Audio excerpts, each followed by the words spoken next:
Subscribe my channel Krishnanchal Bhakti Ras for more video updates. Hare Krishna friends, Radhe Radhe. कैसे हैं आप सब? आई होप आप सब बहुत अच्छे होंगे। तो चलिए आज मैं आपको बताऊंगी कि भगवान की छठी क्या होती है। जो हम जन्माष्टमी के बाद भगवान की छठी मनाते हैं वो क्या होती है और क्यों मनाते हैं। देखिए, भगवान की छठी, जब श्री कृष्ण भगवान ने जन्म लिया था तो उसके छठे दिन यानी कि उसके 6वें दिन भगवान की छठी मनाई जाती है। उस दिन बहुत उत्सव हुआ था, जैसे हर जगह अपना अपना रीति रिवाज होता है तो वैसे ही भगवान की छठी मनाई गई थी। हम लोग भी, बहुत सारे लोग कई जगह पर इस रिवाज को मनाते हैं कि जब किसी बच्चे का जन्म होता है तो उसके 6 दिन बाद छठी मनाई जाती है। ऐसे ही भगवान श्री कृष्ण की छठी मनाई जाती है। तो हम घर पे छठी कैसे मना सकते हैं? जिनके घर लड्डू गोपाल हैं या भगवान की तस्वीर है या युगल सरकार भी है, तो वो लोग छठी कैसे मनाते हैं? तो छठी के दिन सुबह भगवान को पंचामृत से स्नान करवाते हैं। उसके बाद भगवान को पीले रंग के वस्त्र विशेषकर पहनाए जाते हैं। उनके बाद भगवान को पीले रंग की वस्तुओं का भोग लगाया जाता है। इनमें भोग में विशेषकर कड़ी चावल का भोग ज्यादा लगाया जाता है छठी वाले दिन। तो आप भगवान को सुबह उठाए, स्नान करवाए और छठी वाले दिन पीले रंग का यानी कि कड़ी चावल का भोग लगाया जाता है।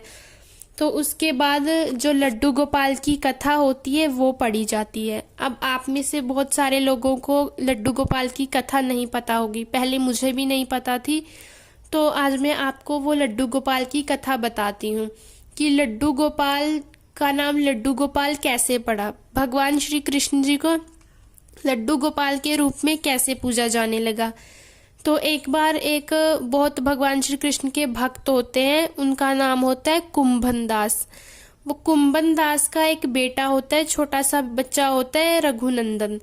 तो वो कुंभन दास के पास भगवान श्री कृष्ण की एक तस्वीर थी जिसमें वो बंसुरी बजा रहे थे।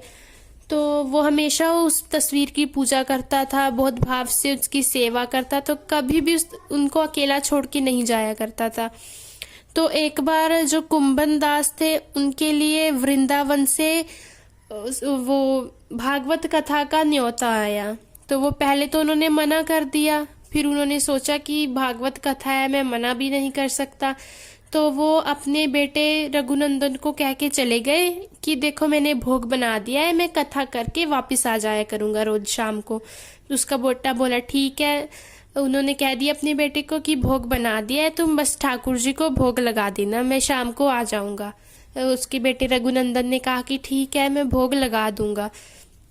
तो जब रघुनंदन तो छोटा था, उसको क्या पता था कि कैसे भोग लगाते हैं। हम लोग तो ऐसे थाली रख देते हैं, भोग लगा देते हैं और उठा के ले आते हैं। उसको नहीं पता था कि ऐसे करते हैं। वो भोग लेके गया और बोला कि भगवान भोग लगा लो। उसने 2-3 बार कहा, अब भगवान तो नहीं आए। हम लोग तो ऐसे थाली उठा के ले आते हैं, पर उसे तो नहीं पता था ना कि भगवान सच में नहीं आते। तो वो बुलाने लगा, उनको बुलाई गए भगवान को, भगवान नहीं आए भगवान। फिर वो जोर जोर से रोने लगा कि भगवान आ जाओ, भोग लगा जाओ, आ जाओ, भोग लगा जाओ।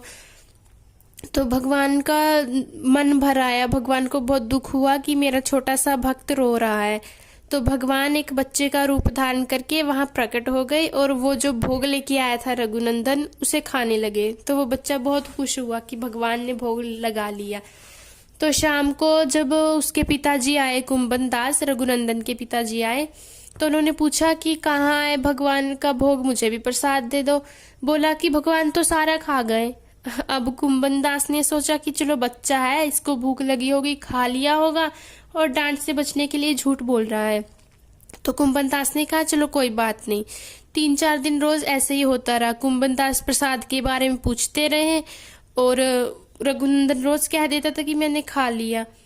तो कुंभन दास को एक दिन क्रोध आया कि उसका बेटा बार बार रोज झूठ क्यों बोलता है। तो कुंभन दास ने सोचा कि आज मैं देखता हूँ कि ये झूठ क्यों बोलता है।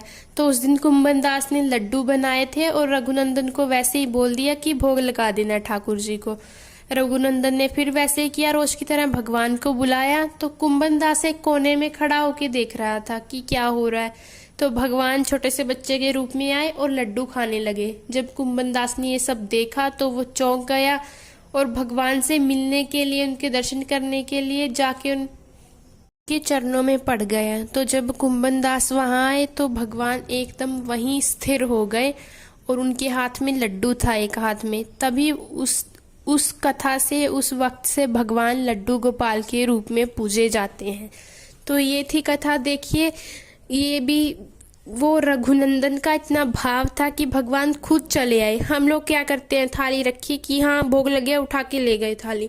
उसको ऐसा हो रहा था कि भगवान आ क्यों नहीं रहे हैं, वो रोने लगा। उसको थोड़ी पता था, उसे लगा था कि सच में आएंगे, और देखो उसने सच में बुला भी लिया भगवान को। और कुंभन दास, तो आपको सोचिए, खुद सोचिए कि भगवान को नहीं पता था कि कुंभन दास देख रहा है वहां। पता था, सब पता था, लेकिन फिर भी भगवान ने अपना रूप दिखाया। क्यों? क्योंकि वो यही दिखाना चाहते थे कि जिस भाव से तुम्हारे बच्चे ने मुझे बुलाया, मुझे खुद दौड़ के आना पड़ा वहां से। वो ये दिखाना चाहते थे कि अगर भाव से भगवान को बुलाया जाए तो भगवान कहीं से भी कभी भी आ जाते हैं। तो ये वो दिखाना चाह रहे थे कुंभन दास को, और वो ये बात अच्छे से समझ गया। हम सबको भी ये बात अच्छे से समझ लेनी चाहिए कि भले ही भोग में कुछ भी रख दो, कितनी पूजा भक्ति कर दो, अगर हमारे अंदर भगवान को पाने के लिए एक तड़प नहीं है, इच्छा, दृढ़ इच्छा नहीं है, भाव नहीं है, वो पूरा दृढ़ भाव नहीं है, तो भगवान कभी नहीं आएंगे, फिर चाहे आप कितने ही पूजा पाठ कर लो। तो धन्यवाद गाइस। हरे कृष्णा।